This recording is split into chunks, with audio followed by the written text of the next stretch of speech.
Inihahandog ng Radyo Maria at ng Commission on Youth ng Diocese ng San Jose Nueva Ecija ang programang Yukat on Air. So let's join our hands and sing aloud. Let's show the world, let's show them how that the only way to make the world as one is to follow the way of love. I wish that all the wars would end.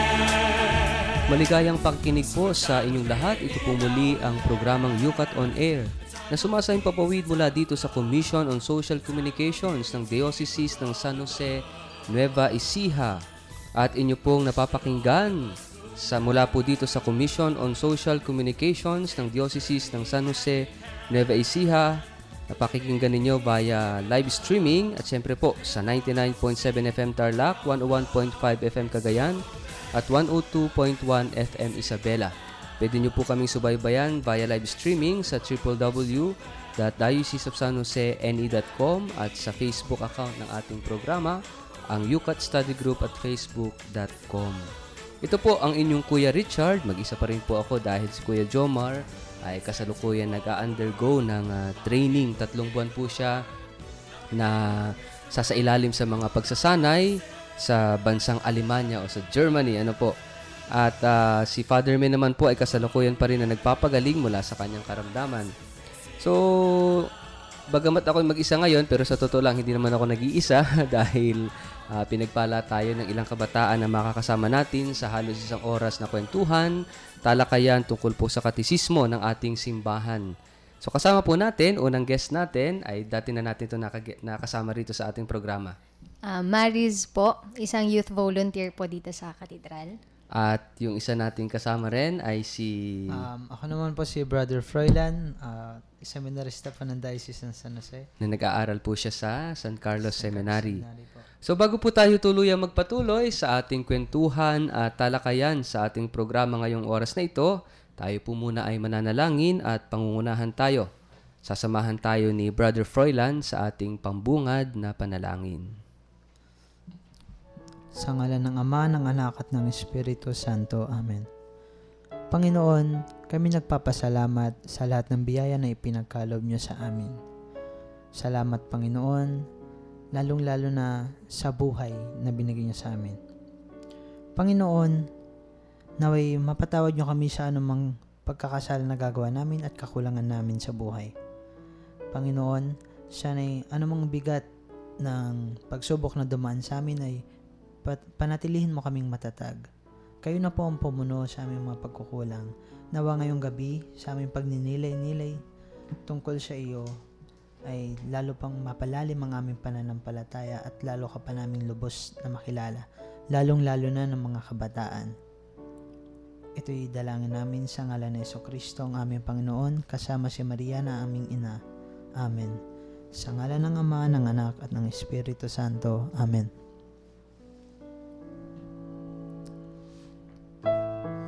Maraming salamat, Brother Froilan, sa iyong pangunguna sa ating pambungad na panalangin. At muli po, mapagpalang pakikinig po sa inyong lahat. Kayo po ay nakikinig sa programang Yukat on Air. So bago po tayo dumako sa ating Yukat question ngayong araw na ito, siguro mas maganda magbalik tanaw tayo tungkol sa ating pinag-usapan noong nakaraang Biyernes. At anong Yukat question yung nakaraang Biyernes? Yukat question number 35. Sabi rito, do we believe in one God or in 3 gods? No? Naniniwala ba tayo sa isang Diyos o sa 3 Diyos? So, sabi natin, hindi. At oo. Oo at hindi. Oo, naniniwala tayo sa iisang Diyos. Hindi tayo naniniwala sa 3 Diyos. Pero ang Diyos ay iisa na mayroong 3 persona. No? Pare-parehong Diyos pero sila iisa. No? Hindi sila magkakahiwalay, sila ay iisa. At ito'y pinag-usapan natin na dahil nga noong mga nakaraang Biyernes, pinag-usapan natin yung Yukat Questions number 32, Lalo na yung 32-33 na sinasabi doon that God is truth and God is love, no? At maganda kasi mas susuportahan ng UCAT question number 36 itong ating paninindigan, yung paniniwala natin sa iisang Diyos pero tatlong persona, no? At napakaganda nung simpleng paliwanag ni San Agustin tungkol dito sa Trinity in Unity and Unity in Trinity, no? Ito ay sabi ni San Agustin, wherever there is love, there is a Trinity. A lover, a beloved, and a fountain of love, no? So, kapag daw may nagmamahal, nandun palagi yung Trinity. And ibig sabihin po, ang Diyos kasi, sabi natin, God is love, eh. Sabi sa UCAT question number 33. So, kung ang Diyos ay mag-isa lang, since the beginning, no? Or sabihin natin, walang beginning, walang end, kasi in eternity ang Diyos, eh, no? Okay. Pero, kung ang Diyos ay mag-isa lang, and He is love, sino yung mamahalin niya? No? Wala. Ibig sabihin, He cannot be love kasi love, the very nature of love is to share, to give Himself. Yes. Kanino niya ibibigay yung sarili niya? No? So, doon pa lang ay mapapatanong na tayo. No? Na siguro, ang Diyos ay hindi nag-iisa. Meron siyang minamahal kasi siya yung pag-ibig. Ang pag-ibig nagmamahal. No? So, at ito nga ay sinuportahan ng tanong natin sa UCAT question number 35. No? Na ang Diyos ay pagmamahal, ang Diyos pag-ibig. Kaya, sabi rito, mayroong nagmamahal, may minamahal, at may pagmamahal. No? Ito yung Trinity. No? At napakaganda ng ating UCAT question number 36. No?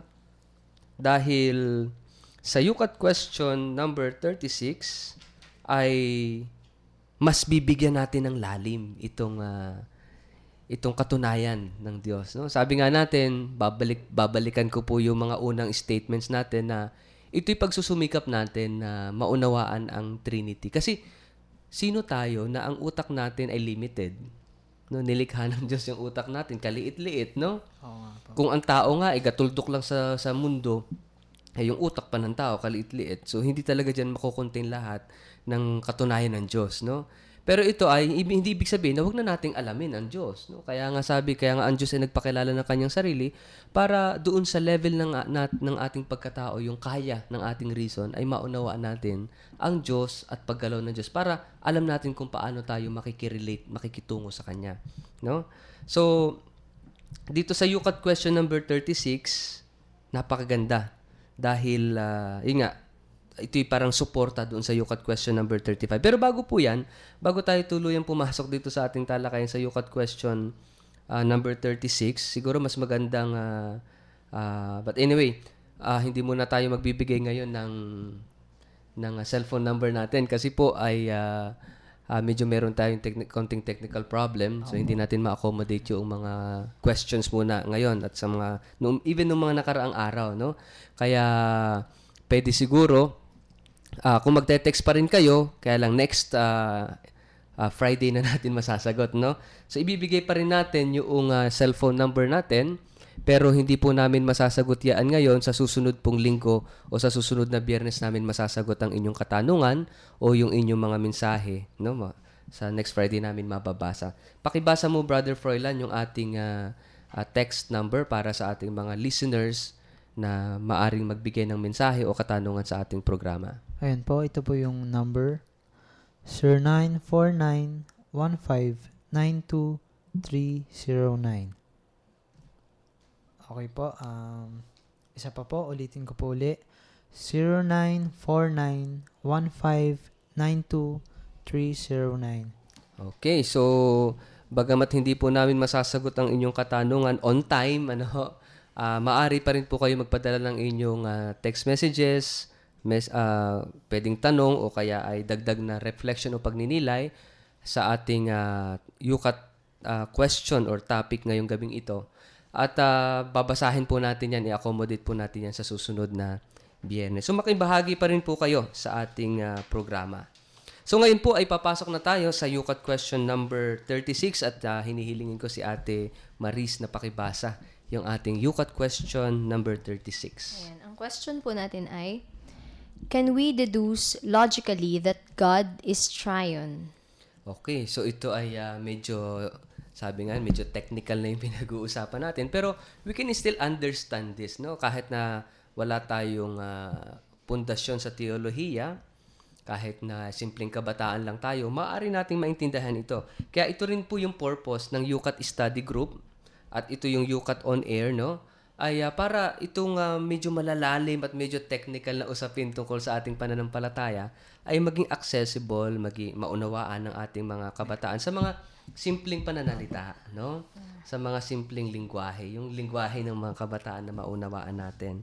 So ano ibang ibig sabihin nito? Ikaw, Kuya Froilan, sa iyong pagkaunawa, ano yung ibig sabihin? Ano yung UCAT question number 36? Anong tinutukoy dito? Can we deduce Can we deduce logically that God is triune? Para sa'yo, ano yung pang-unawa mo muna dun sa tanong? Siguro, para sa akin itong kanato, tinatanong sa atin kung mauunawaan ba natin ang banal na, ang Holy Trinity sa ating pangunawa bilang tao lamang. Dito ay, sabi rito, deduce logically. Pag sinabi unang salita na na-encounter natin ay deduce. No? Para bang malaki na paliliitin. O kaya marami pauuntiin. At pag magawa na ng conclusion at the end, no, conclude immediately, no? Logically. Yung sabihin ng logic gagamitan ng human reasoning, no? Sabi, ang Diyos ay ganito, ganito, ganito. Therefore, ganito. Parang ganun.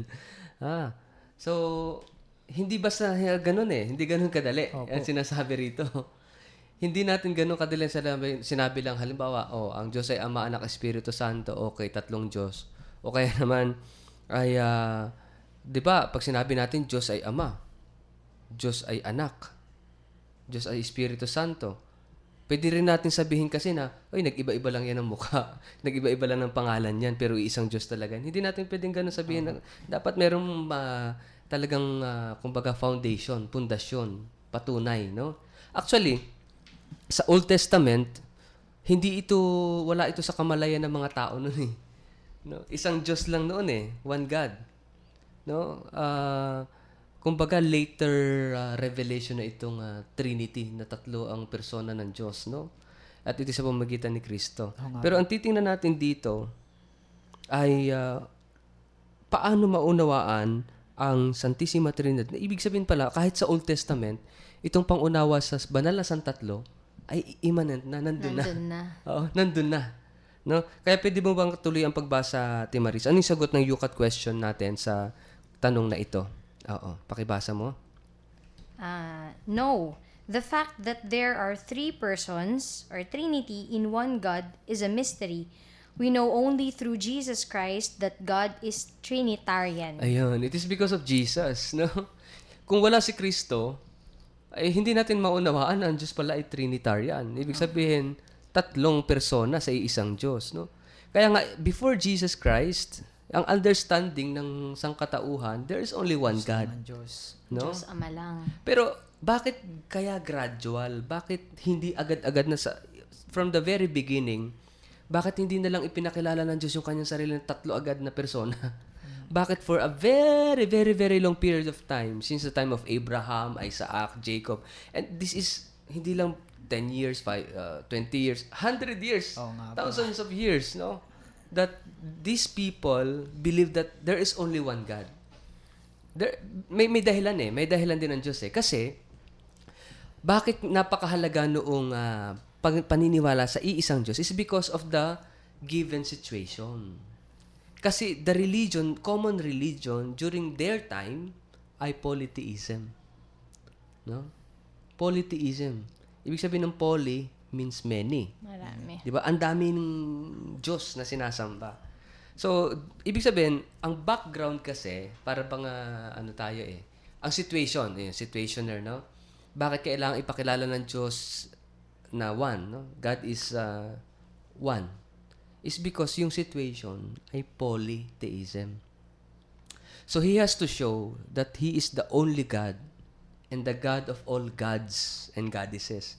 Like halimbawa, yung Roman mythology o kaya ay Greek mythology. Kasi sa sobrang dami na ng Diyos. Ang dami nilang Diyos, di ba? Yung sa Greek mythology, meron si Zeus, yung magkakapatid, si Poseidon, si Hades, no? Tatlong Napakarami. magkakapatid. Hindi na natin Kaya sila nag-aaway-away.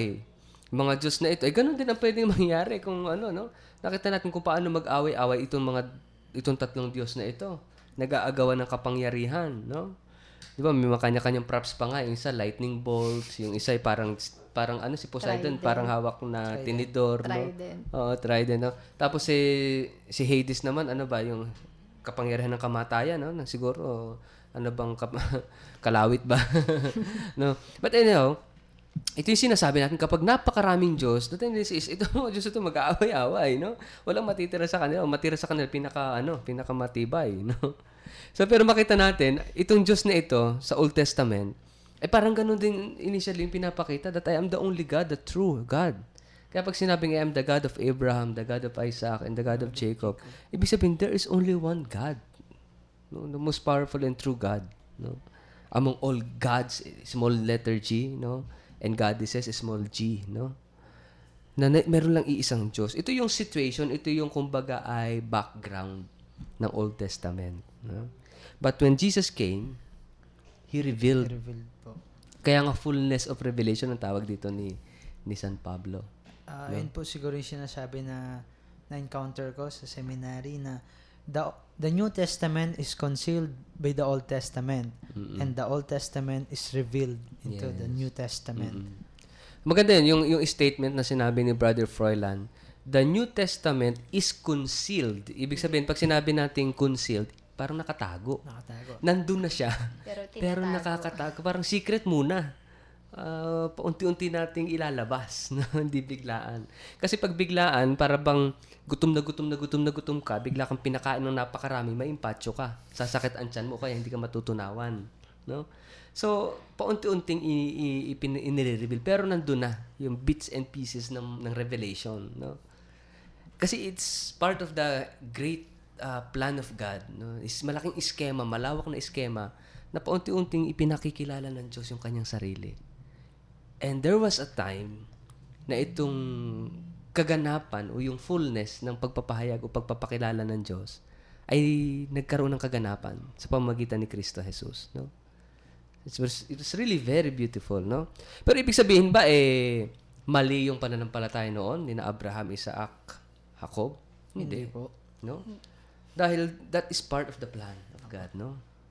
Part of the plan of God. Siguro plano rin po ng Diyos yun. Kasi 'di ba naalala natin, nung nagkasala si Adan at Eva, kapiling na nila ang Diyos sa simula pa lamang. Ngunit nung sila'y nagkasala, kumbaga naparusahan sila dahil sa kanilang pagkakasala. Pero sobrang pagmamahal sa atin ng Diyos, unti-unti pa rin siya nag-reach out. Pinakilala niya pa rin yung sarili niya sa mga tao na hanggang sa pagdating ni Jesucristo ay tuluyan siyang na-reveal. Ang sinasabi rin dito, tama yun, yung pagpapakilala ng Diyos. Ang sinasabi rin dito sa Yukat question number 36 natin, pwede mo bang pakibasa yung paliwanag niya dito, Ate Maris? Men cannot deduce the fact that God is a Trinity by means of their own reason. They acknowledge, however, that this mystery is reasonable when they accept God's revelation in Jesus Christ. Doon muna tayo. No? Men cannot deduce the fact that God is a Trinity by means of their own reason. Yung bang, naunawahan natin na ang Diyos ay Trinity, na bang hindi lang umupo ka, itong napakatalinong tao na sumulat ng Biblia, o umupo at sinabing, ano kaya ang Diyos? No? Pag-isipan ko kaya, siguro ang Diyos ay ganito. O sige. Ginamitan ng reason, baka ang Diyos ay ganito. At then, gumawa ng conclusion, therefore, ganito nga ang Diyos. No? Hindi hindi ito kagagawa ng haka-haka, no? Ng human mind na, siguro, ang Diyos ay Trinity. Kasi nga naman, kung He is love, hindi dapat naman niya pwedeng mahal. Dapat may kasama siya. And therefore, pag dalawa lang sila, may bunga yung pagmamahalan nilang dalawa at baka yun yung kalapati. Yung Espiritu Santo. No? So, hindi ganon. But we come to the conclusion that we come to that point of saying na God is a Trinity because someone na galing doon Bumaba. nagpakilala. Okay, luma. Sabi nga, walang makasasabi kung makapagpapakilala ng tungkol sa Diyos kundi yung galing sa Diyos. Di ba sabi yan ni St. John, no? Tama po. Sino magpapakilala ng tungkol sa Diyos kundi yung galing din sa Galing Diyos? sa Diyos. Eh wala pa naman taong nakapunta doon sa sasabihin namatay, pumunta doon sa langit, sasabihin, Trinity pala. Trinity pala ang Diyos. Bababa ako sa lupa, babalik ako. Wala naman nabuhay. Sabi nga ni Jesus, di ba? Walang nabuhay, muling nabuhay mula kamatayan at nagsabi ng mga pangyayari sa langit o ng katunayan ng Diyos, di ba?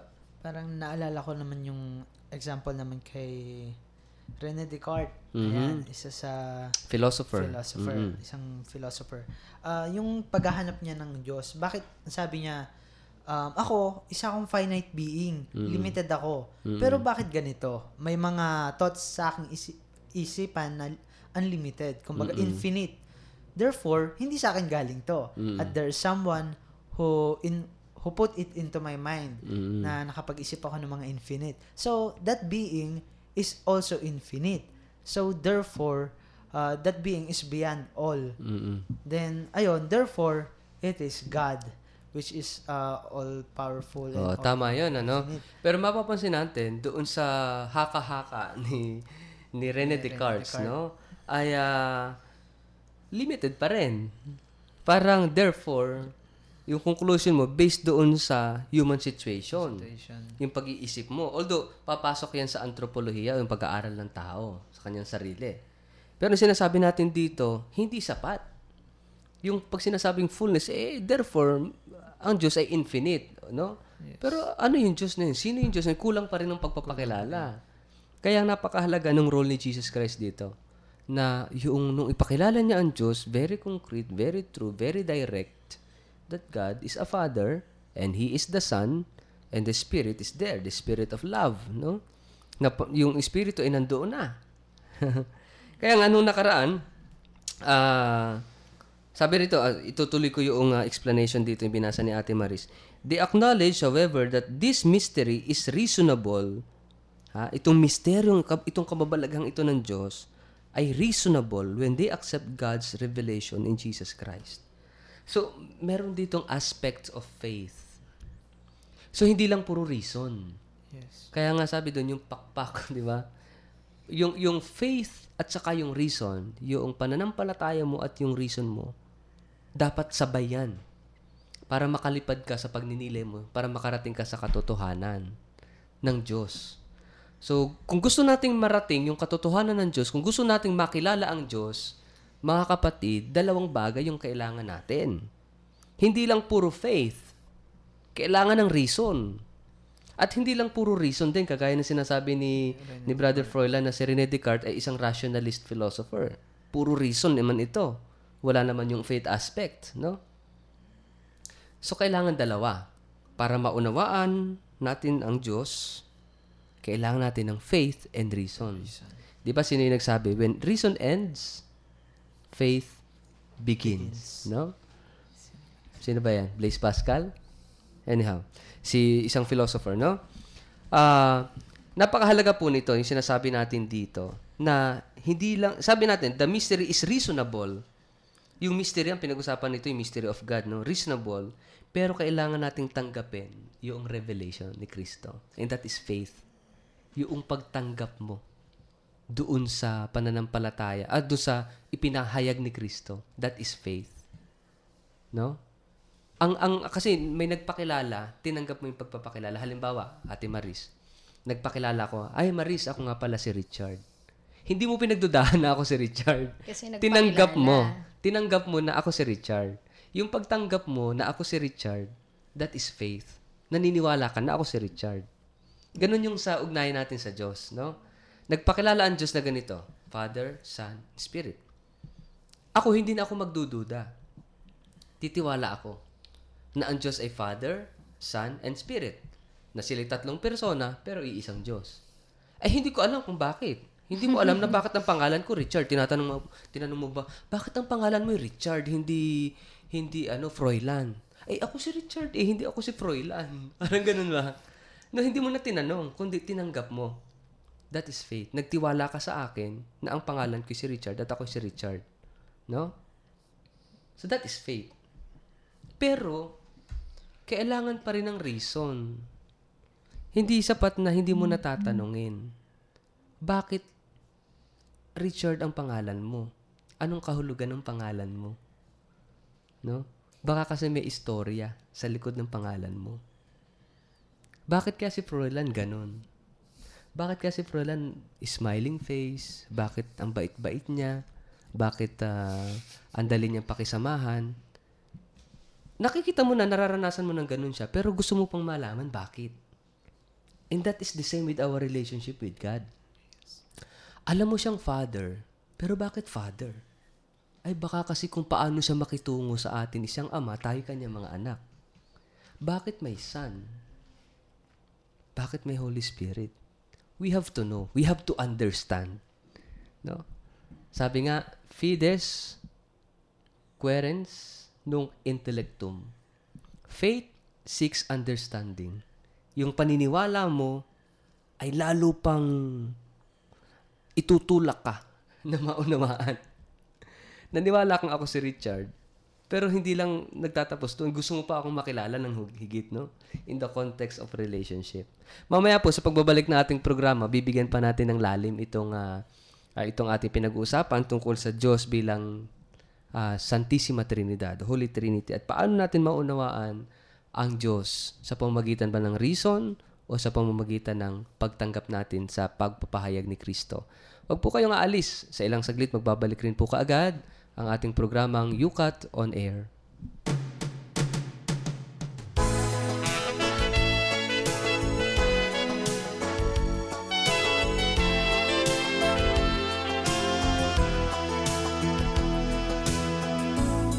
Mahal ka ng Diyos,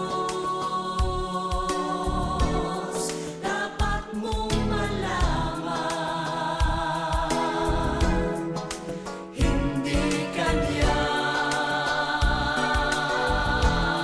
pababayaan. Kanyang binigay bugtong na upang sinumang sumampalataya ay may buhay na walang hanggan. Ang kanyang anak na si Jesus, siya ang daan at katotohanan. Siya ang buhay, ang tulay, ang daan patungo sa Diyos. Kung ibig mo siyang tanggapin, ika'y sa Kanya manalangin. Ang Kanyang pangako'y gagawin.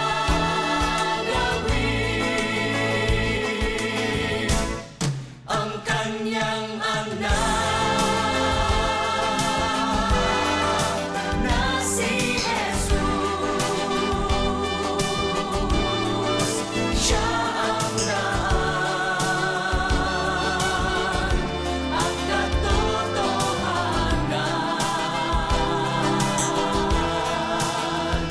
Siya ang buhay, ang tulay, ang daan patungo sa Diyos. Kung ibig mo siyang tanggapin,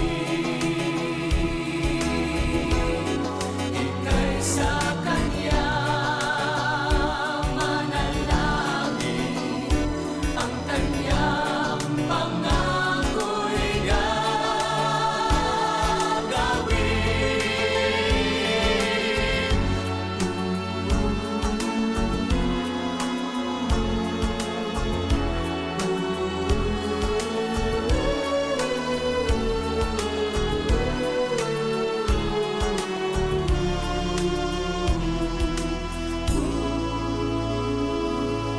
Nagbabalik po ang programang Yukat on Air. Ito pong muli ang inyong Kuya Richard, ang inyong kasama sa halos isang oras sa kwentuhan at talakayan tungkol po sa katisismo ng simbahan at ng mga kabataan.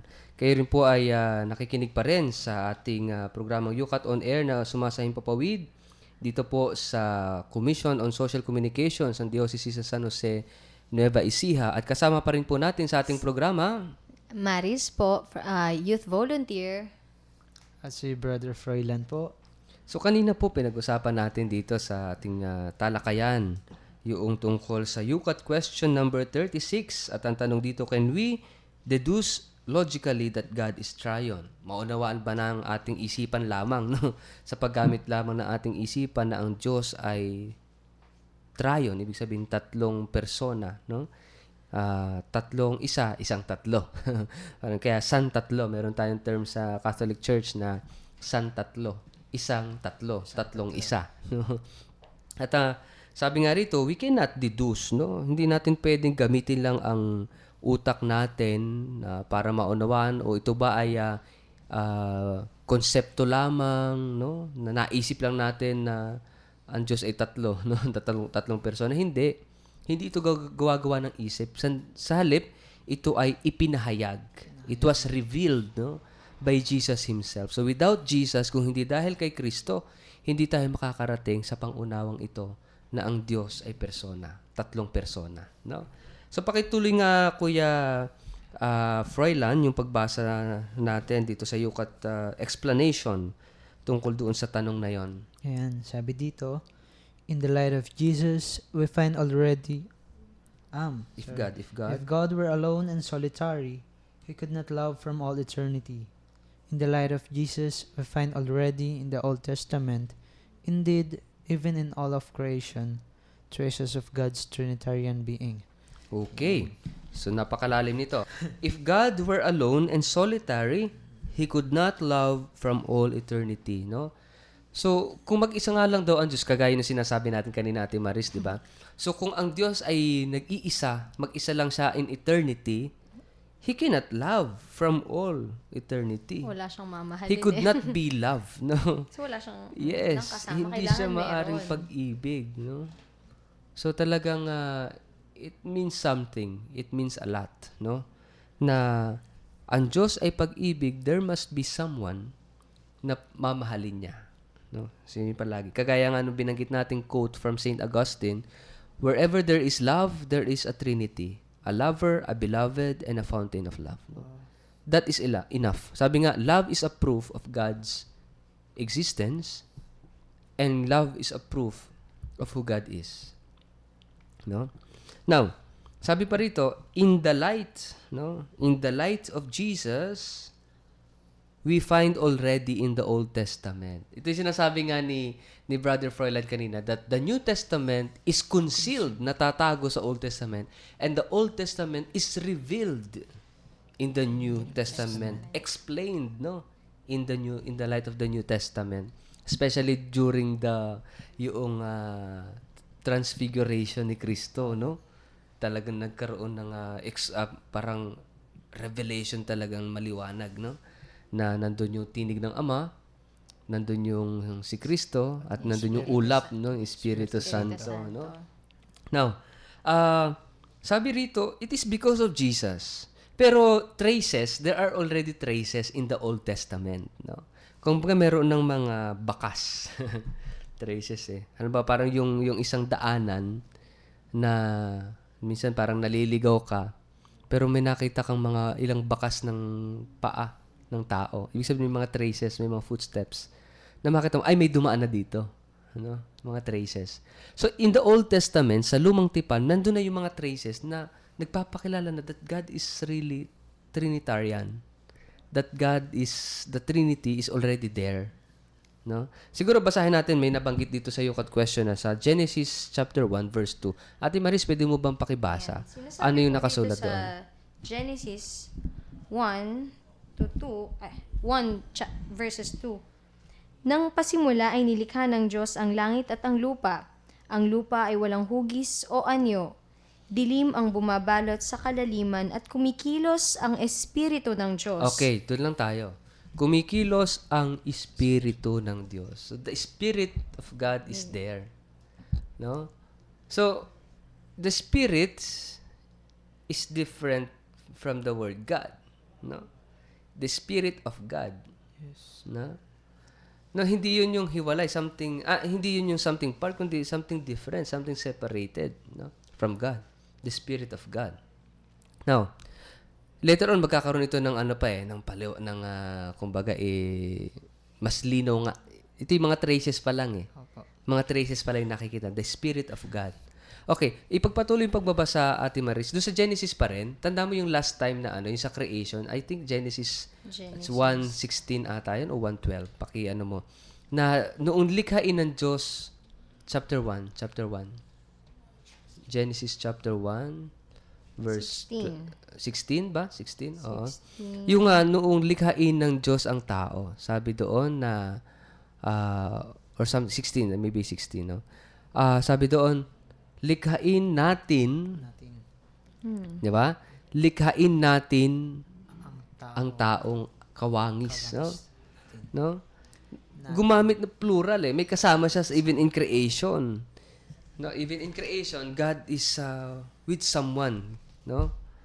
God is with someone. Sabi rito, sa 26, sorry, no? Genesis chapter 1 verse 26. Pagkatapos sinabi ng Diyos, ngayon likhain natin ang tao ayon sa ating wangis. O larawan, no? Natin, Atin. kasama. Oo. So, may kasama siya sa paglikha pa lang in creation. Palang naka-reveal na meron May akong kausap kasama. siya. May kausap siya.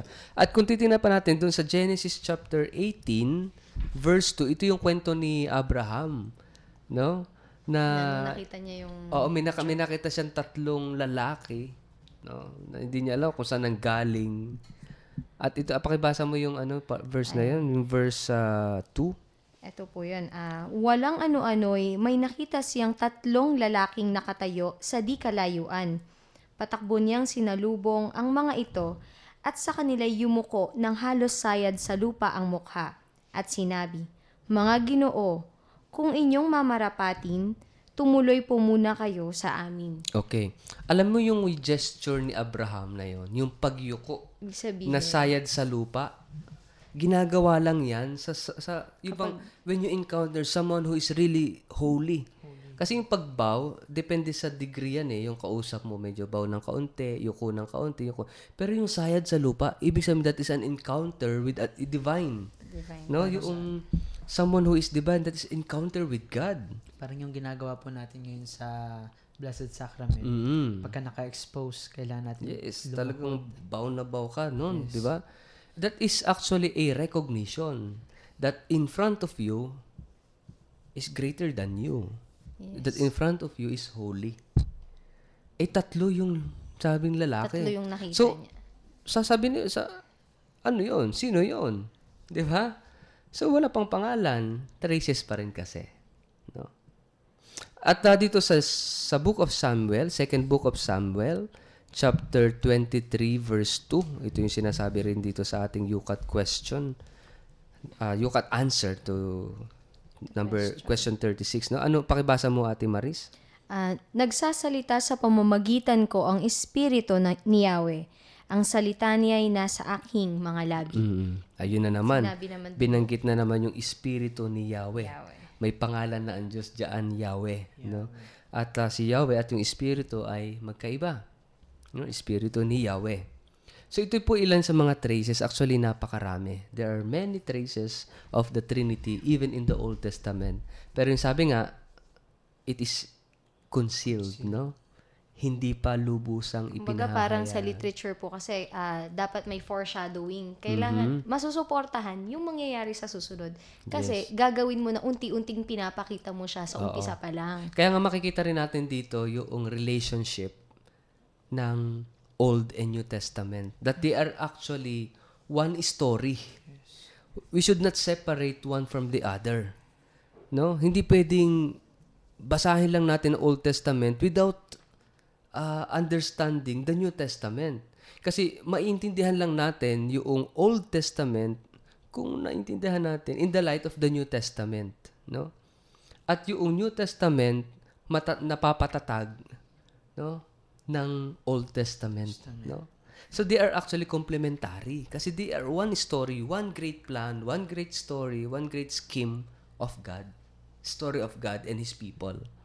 No? It's a whole love story, sabihin natin. The Old Testament, the New Testament is a whole love story of revealing kung sino ang Diyos, ipinakilala niya ang kanyang sarili. Bakit niya pinapakilala ang sarili niya sa atin? For us to love Him. No? Para mahalin niya tayo. At mahalin natin siya, no? It's in the context of a love story. 'Di ba? Kung ikaw may nililigawan ka, gusto mong ipakilala yung sarili mo ng husto sa kanya. At para the more na makilala kanya, the more na mamahalin ka. Ikaw naman, gusto mo rin siyang makilala at the more na minamahal mo siya. Para bang yung love will push you to the limit of knowledge, no? Itutulak ka para kilalanin talaga yung taong gusto mo, yung taong gusto mong mahalin. Kung ano yung mga At the more na, at the more na kinikilala mo siya, the more na, wow, talagang na-excite ka, parang hindi ka na makakatulog. No? Laging nasa isip mo siya, no? It's actually it's a love story. The whole of this. Bakit nagpakilala ang Diyos, no? And gusto ng Diyos na yung pagmamahalan ng Trinity, yung pagmamahal ng Ama sa Anak, pagmamahal ng Anak sa Ama. Although in the Old Testament, hindi pa nga masyadong maliwanag yan, malinaw. And the spirit of love na kumbaga idumadali sa kanilang pagmamahalan, no? Gusto niyang i-share sa ating lahat, no? Kasi nga hindi ma-contain sa kanila, even 3 na sila, hindi pa ma-contain yung love. So, sobrang dami niyang pagmamahal. That's why creation is there. Nandun ang tao. Parang gusto niya ang tao makibahagi dun sa eternal exchange of love. Kasi sinabing eternal exchange, yung walang hangganan, walang katapusang pagpapalitan ng pagmamahal. Gusto ng Diyos na makibahagi ang tao dun. That is heaven, that is God, that is eternal life. Yun yung buhay. And that is why kaya nga si Jesus pumunta sa atin, para sabi nga, yung gospel ng linggo? Para bigyan kayo ng buhay na ganap at kasiya-siya. Actually, ang kahulugan nun, gusto niya makibahagi sa buhay ng Trinity. Gusto na, at yung kagaya na sabi ni San Agustin, makakabahagi tayo sa buhay ng Santissima Trinidad kung nagmamahalan tayo. Kung nagmamahal ka, you're actually living or participating or entering into the life of the Trinity. Kaya kapag nagmamahal ka, divine life yun. Nakikibahagi ka sa buhay ng Diyos. And there is no other way. The Jesus way. Yun yung para mamaraan ni Jesus, no? So, nagkaroon ng linaw sa pamamagitan ni Kristo. Kaya nga hindi tayo maliligaw basta susundan lang natin si Kristo. Tama. No? He is the way. Yeah. He is the way. Gospel today, no? No? Yun ang ebanghelyo ngayong araw na to. Na si Kristo ang daan, siya yung katotohanan, siya yung buhay. Na talagang pag hindi natin tatahakan itong landas na ito, saan tayo pupulutin? Maliligaw. Kailangan siya lang. Yes. Kasi pag siya yung sinundan, talagang sa Diyos din papunta. Oo, kasi at napaganda siya mismo Diyos. Sabi nga ni Jesus, walang makararating sa Ama. Kung hindi dahil sa pamamagitan ko. Yes. Ibig sabihin, para marating natin yung Trinity, the reality, the fullness of Trinity, the life, no? Fullness of life. We have to pass through Jesus Christ. At ano ba yung buhay ni Kristo? It's love. He is the love of the Father, the beloved of the Father. No? Kung may lover, may beloved. At ang daan para marating mo yung lover, di yung beloved, di ba? Meron ba namang beloved na pahihindian ng lover? Di ba? Naalala ko yung sa Bible po, yung bininyagan si Jesus, sinabi ng tinig mula sa kalangitan, "This is my beloved son." Yes, oo. Listen to Him. Yes. Di ba? Listen to Him. So kaya nga, if we follow Christ, kaya nga tayo as a Christian, no? Bilang mga Kristiyano, mga kabataan, no? Binibigyan na tayo ng konkretong daan na yung buhay, landas, pagmamahal. There is no other way but love, no? The way to Christ is love because Christ Himself, si Kristo mismo yan. And the way to the Father is love. Kaya nga puro utos ni Jesus is love. Love your enemy. Love your neighbor. Love one another. Love as I have loved you. No? Kasi ang pagmamahal kailanman hindi nagkakamali Pag sinundan natin yung pagmamahal ni Jesus, yes, Hindi tayo magkakamali. Yan lang ang tanging bagay sa mundo na kailanman ay hindi magiging mali. Oh, kaya nga, may batayan din tayo ng pagmamahal. Like sabi ni Jesus, love your neighbor, 'di ba? Tapos love your neighbor as yourself. Pero may mas malalim pa doon. Kapag minahal mo na yung kapwa mo kagaya ng pagmamahal mo sa sarili, may another commandment. Love as I have loved you. May batayan. Kailangan yung paraan ni Jesus Yung paraan niya ng ng pagmamahal. No? Kasi kapag walang batayan, kanya-kanya tayong expression ng pagmamahal. Baka yung pamamaraan mo, iba sa pamamaraan ko. At baka minsan yung pagmamahal mo, hindi naman na talaga pagmamahal, di ba?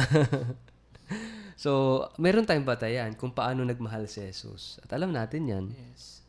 Up to the point of death, Jesus is loving. Unconditional love. Unconditional. Na kahit talagang, kaya sabi nga, perfect love nga, sinasabi ng halimbawa, yung masabi mo sa kaibigan mo na, I am ready to die for you. That's perfect love. There is no greater love than this, but to lay down one's life for your friend. So this is the love of Jesus. No? This is the love of Jesus. At ito yung pinagsusumikapan natin as Christians, no? Kaya nga yung pagmamahal ng mag-asawa is a reflection ng pagmamahal ng Diyos. Yung bang kaya nang ibigay ng lalaki yung kanyang buhay sa isang babae. At ganon din naman. Iniiwan ng babae ang lahat, iniiwan niya ang kanyang sariling pamilya para magsama na sa lalaki, sumama sa isang lalaki. Sila'y magiging isa. The unity. No? Kaya lang hindi. Unity in duality. Yung sa mag-asawa. Pero later, pag nagkaroon ng anak, so yung pag-ibig na yun ay umiikot sa isang pamilya. Kaya nga makikita mo yung reflection, no, ng pagmamahala ng Ama, Anak at Espiritu sa konteksto ng pamilya. Kung talaga nagmamahala ng pamilya, kung sentro ang pag-ibig sa buhay ng isang pamilya, no? Isa pong, anong tawag dito, ayan, naalala ko tuloy bigla yung nung comprehensive exam namin, preparation namin. Paano pagka tinanong sa'yo, ipaliwanag mo ang Holy Trinity sa mababang pamamaraan na kahit sino ay mauunawaan. Ayun. Sabi ng isang kaklase, naalala niya, kinuwento sa kanya ng isang theologian sa kanilang diocese. Ang Holy Trinity ay parang isang electric fan na may 3 hélice. Ayan. 3, ngunit pag umikot na ay nagiging isa. Ayun. Oo. Kaya tinanong din kami niyan eh. May maraming nagsabi sa amin, para po yan 3-in-1. Gatas, kape, asukal. Pag inihalo mo na sa tubig, inihalo mo na, minix mo na, sasabi mo ba yan? Sinasabi mo pa ba yan na, ay ano po yan, magkahalong kape, gatas at asukal? Hindi, sasabi mo lang kape. Kahit may cream yan, kahit may sugar yan, kape pa rin yan. No? So, 3-in-1, 1-in-3. No? Anyway, that is, kumbaga, ay mababaw na pagtingin tungkol sa Trinity. But above all, Trinity is not just a doctrine, no? Ang Trinity, ang Santissima Trinidad ay hindi lang isang doktrina, kundi it is an experience. We can experience the Trinity. Pwede nating maranasan ang Diyos as a Trinity. At yun nga is pamamagitan ng pagmamahal, no? We can experience the Trinity kung tayo ay nagmamahal. So mamaya po sa pagbabalik ng ating programa, ay bibigyan natin ng paglalagom itong tungkol sa mga napag-usapan natin sa halos 1 oras na talakayan ng katisismo ng mga kabataan. Wag po kayong aalis at magbabalik pa rin kaagad ang ating programang Yukat on Air. Ilang paalala lang po sa ating himpilan.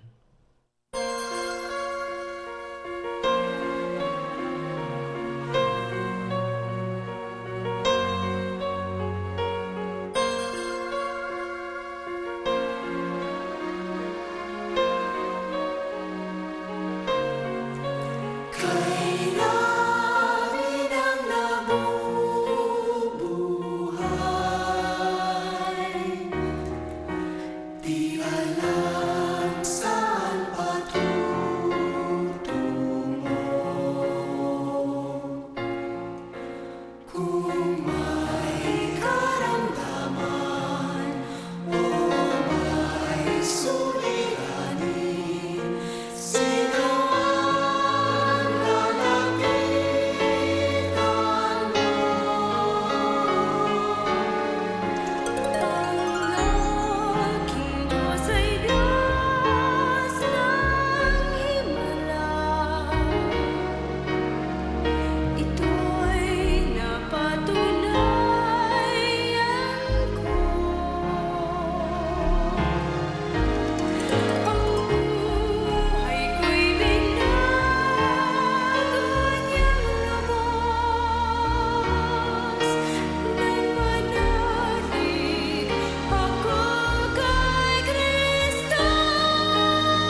Nagbabalik po ang programang Yukat on Air. Ito pong muli ang inyong Kuya Richard, ang inyong kayukat ngayong oras na ito. At kasama pa rin natin. Si Ate Maris po.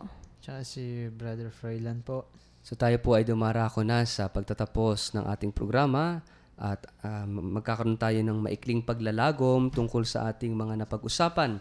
Sa halos 1 oras na kwentuhan, talakayan tungkol po sa katisismo ng mga kabataan.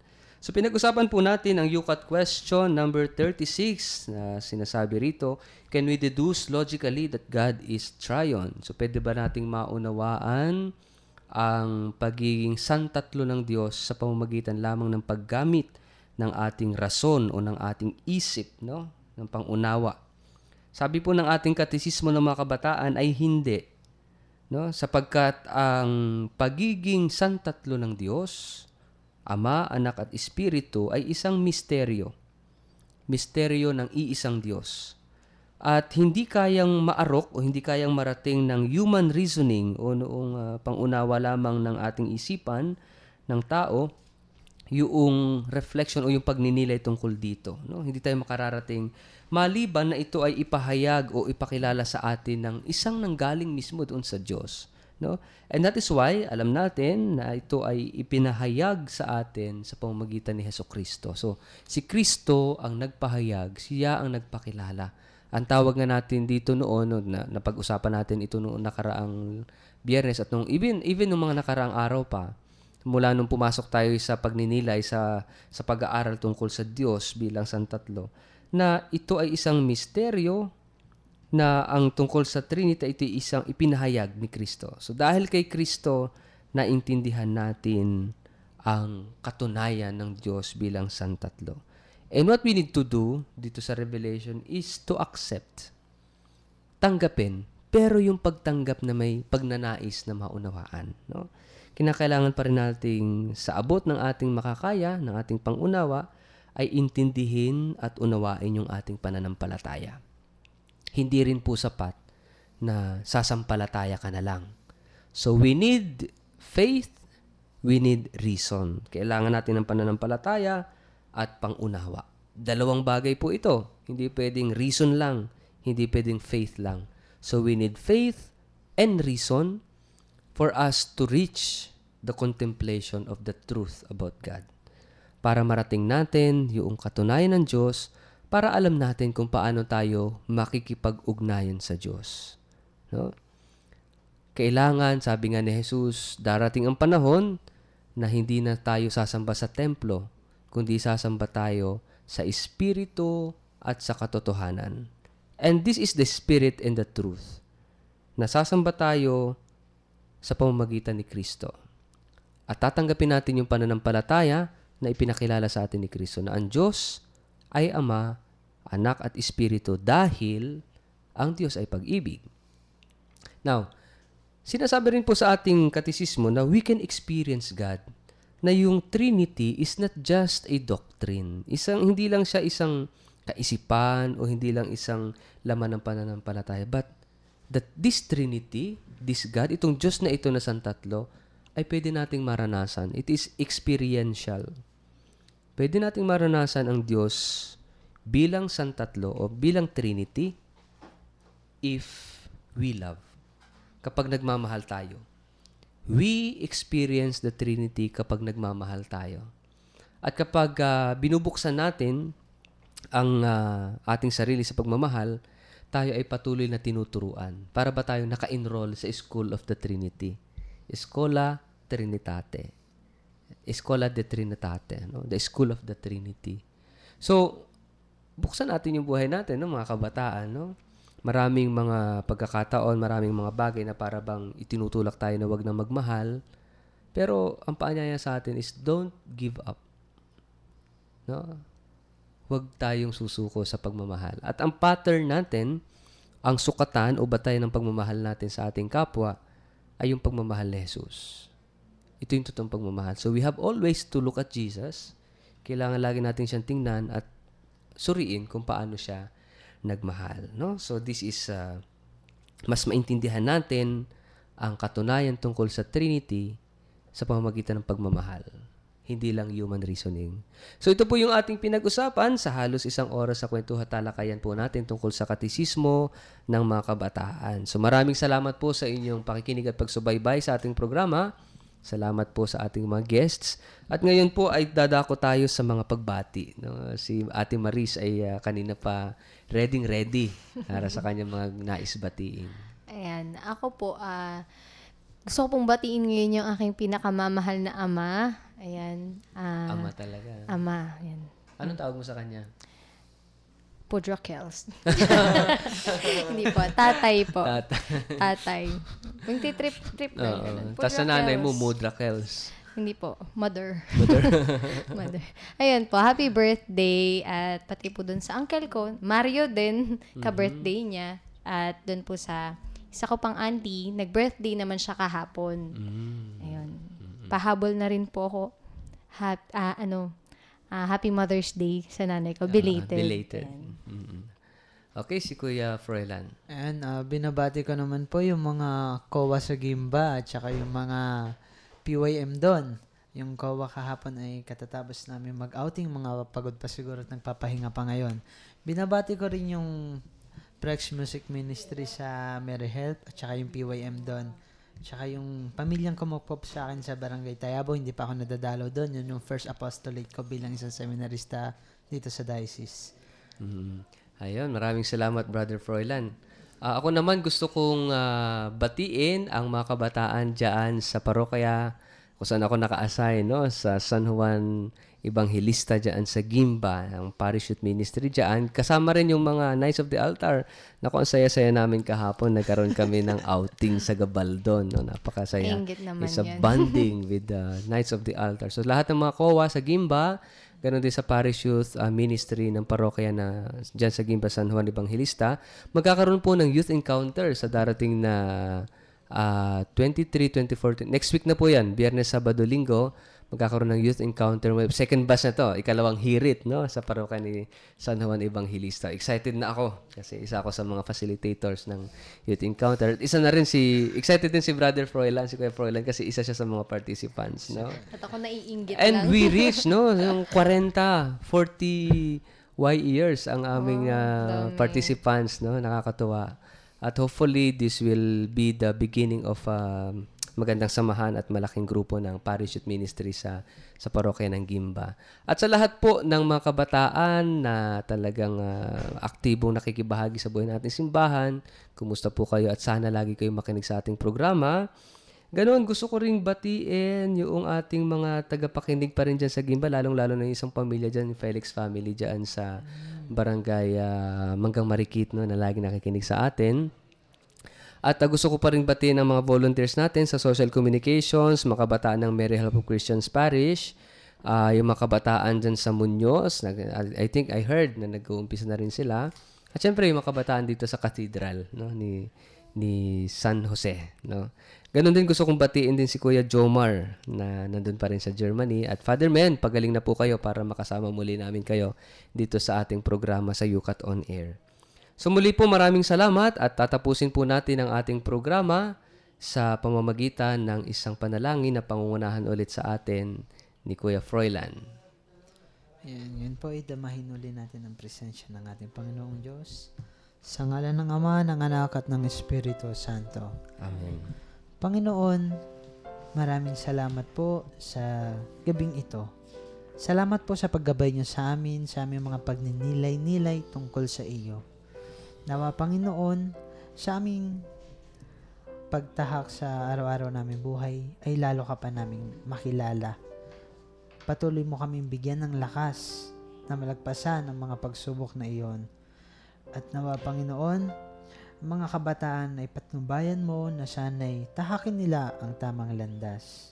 Sana kung sila man ay nalugmok sa masamang landas, mahanap nila yung tamang daan patungo sa iyo at naway gamitin sana ng mga kabataan ang kanilang buhay sa wasto at makabuluhang mga bagay.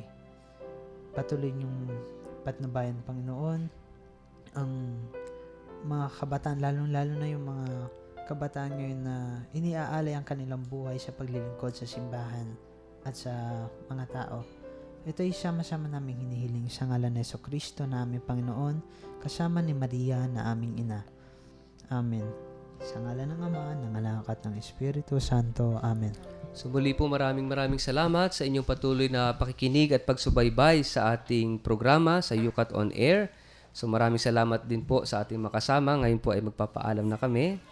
Ako po si Ate Maris po ulit. Ako naman po si Brother Froilan.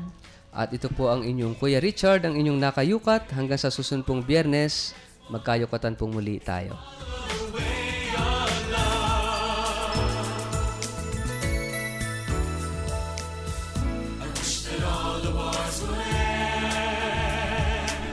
So a time of great in our land, a time of peace, a time of love, a time of unity.